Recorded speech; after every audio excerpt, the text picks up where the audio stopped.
Hey yo, what it do? It's your boy Anonymous back with another banger.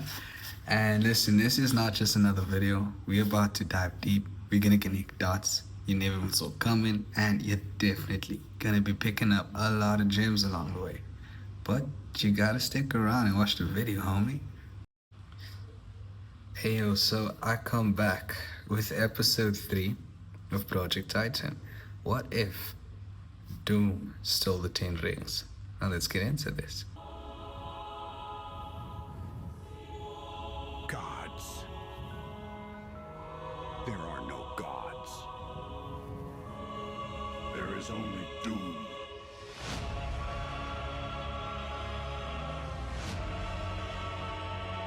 Soon, everyone bows to Doom. Everyone! So in the opening scene, Doom is in Latveria, sitting on his throne, watching the news feed of Captain Hydra's coup, or Captain Hydra's rise. He sees himself as the only king.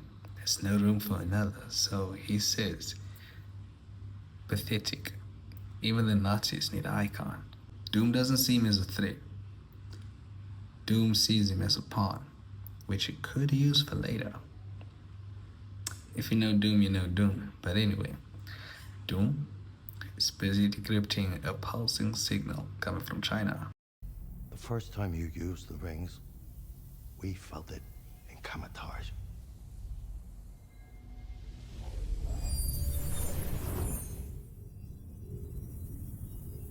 What is it? A beacon. They're sending a message. A message to where?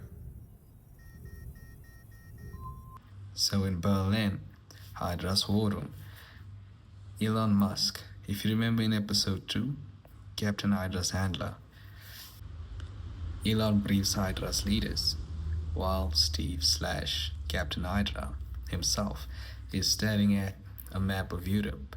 Doom then enters, offering celestial-grade weapons that he stole from the aftermath of the Fantastic Four versus Galactus, probably. But anyway, back to what I was saying. So Steve does not trust Doom at all. However, Elon is intrigued. Meanwhile, Shang-Chi is training in Tai-Lo, and the rings suddenly glow red.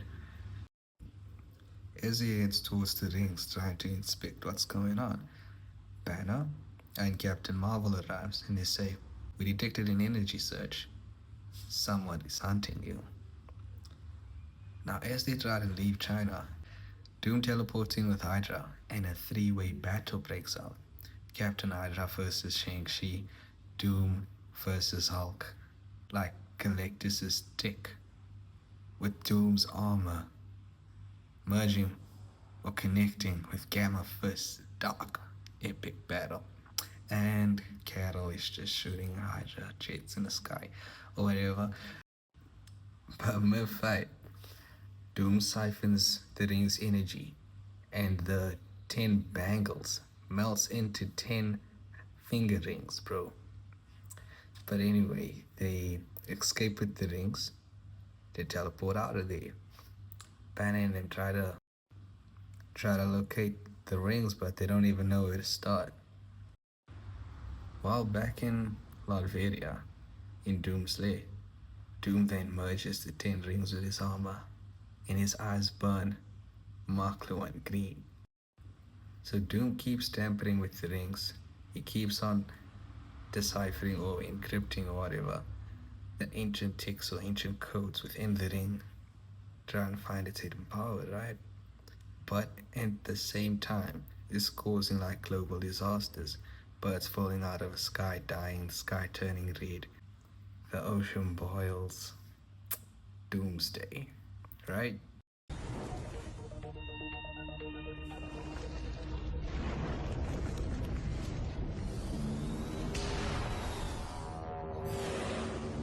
Everything checks out fine.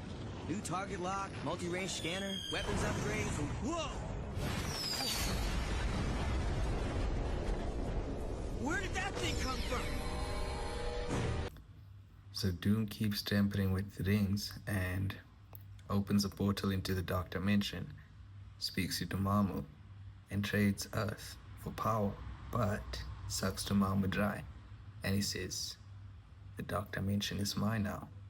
So back at Avengers HQ, bleeding edge tech scans show how Doom's piercing realities, Strange arriving at the same time, saying he's fracturing the multiverse. And then Wong says this is my fault. I trained him years ago.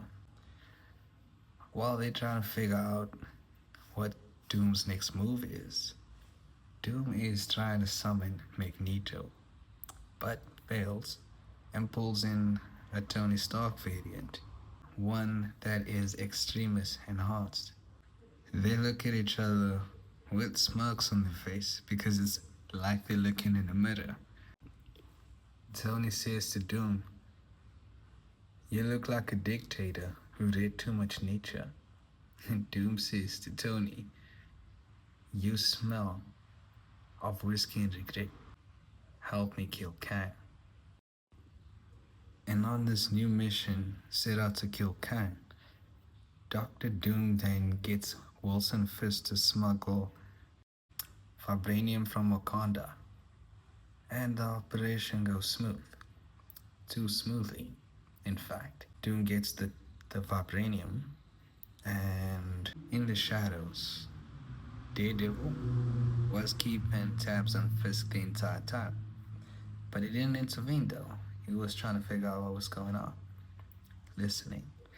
So, anyway, Spidey comes across the same gig and intervenes way before Daredevil even thought of intervening. Daredevil was forced to intervene because of Spidey's actions. They take down Hydra and they take down Fisk's men. Doom is completely erased from the picture as if he wasn't even there. Hydra disappears as well, leaving Fisk and his men behind, looking like it was a Fisk operation the entire time. And Wilson Fisk gets arrested and is very upset that he got betrayed by Dr. Doom at Captain Hydra. Effective on Doom watching from a distance, Spidey notices him and thinks it's Tony. He tries to go closer to see if it is Tony, but Doom then vanishes. Matt, on the other hand, is interrogating Fisk, and this goes deeper. So the Daredevil finds out that Hydra's plan was actually to get vibranium. Well, what Hydra told Fisk was for them to get vibranium so they could take over Europe, and the plan was to start with Ukraine. Daredevil knew that he's gonna need a bigger team, and he informed Spidey of what was going down. Spidey thought they would tell the Avengers. Spidey went in and went to go tell the new Avengers. Months later, September the 9th, 2025, Hydra tanks roll in Ukraine battlefield, but the new Avengers ambush them. Bucky and Sam spots Captain Hydra, and they just froze. Bucky looks at him and tells Sam he's brainwashed, he's under mind control. Strange agrees and he says, "I detect a psychic interference." Shuri grabs Banner and she says, "I brought the right tech for a time like this." Well, it was meant for Bucky, but we can use it for Captain Hydra too. And she gets a nanotech. So Strange casts an unbinding spell, while Bucky and Sam tries reasoning with him. Shuri and Banner gets the nanotechnology onto him. Bucky and Sam try to trigger like emotions and memories, which actually work. Elon then gets frustrated and shouts out a phrase that would make Captain Hydra go berserk. And it was a phrase that was only meant for Captain Hydra, but it triggered both Captain Hydra and Bucky. So Elon shouts out, "Homecoming," and Captain Hydra breaks free and he starts fighting the Avengers. Bucky, with a killer look in his eye, heads directly for Captain Hydra. Banner notices that it's now both Steve and Bucky that's under mind control, and he throws out the nanotech to Bucky as well, and he shouts out, "Hold on," while the tech works, but Bucky's too far gone.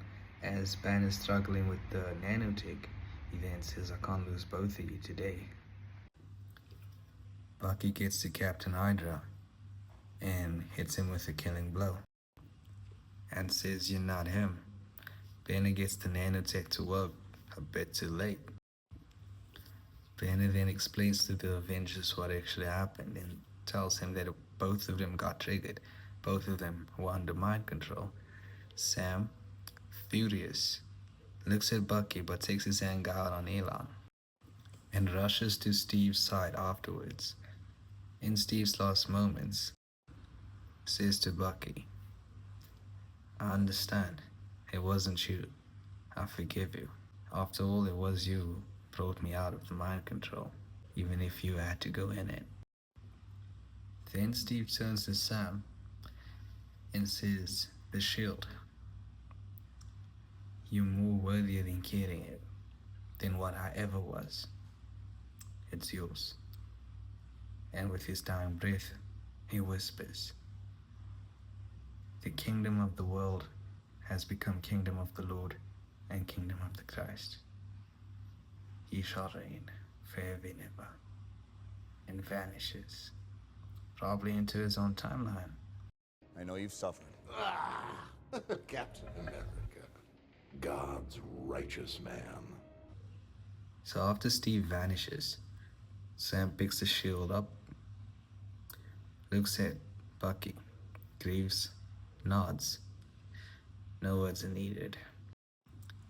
Bucky stands at the empty spot where Steve vanished and says, "Now who's gonna drag me back from the edge?" Meanwhile, Spidey gets a message, and as he encrypts the message, he realizes that it's from Stark. He tells himself, "Oh, I thought I was going mad. So it was him. He's not dead." So Spidey tries to trace the message and comes across that they actually off-world. Couldn't find him anywhere on Earth. He then heads to Strange for help. While Doom is preparing to invade the Kang Dynasty, he's still tampering with the rings, right? Trying to summon Magneto, but this time it's a success. Now Doom only needs Magneto to sabotage Kang's energy shields. But he deceives Magneto and he tells Magneto that Kang is going to put every mutant at risk and he needs Magneto's help to stop him. So they infiltrate the dynasty, they fight the Kang. Mid-fight, Doom steals a time chair and a weapon, and he traps one of the strongest Kangs in a time loop with the remaining variants. He then goes on to using Tony's weapon, but Tony didn't create a weapon to destroy the Kang. So what happened when Doom used the weapon?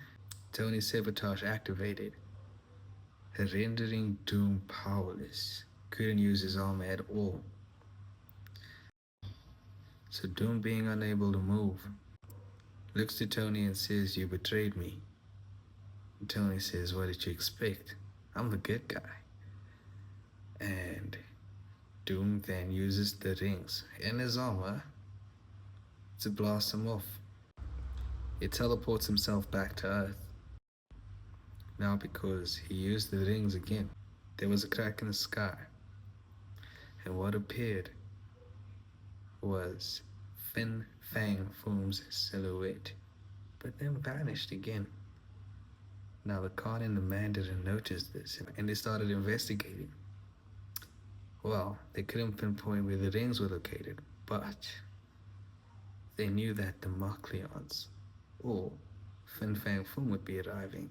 And the location they will be in is in Israel, in the Israel desert.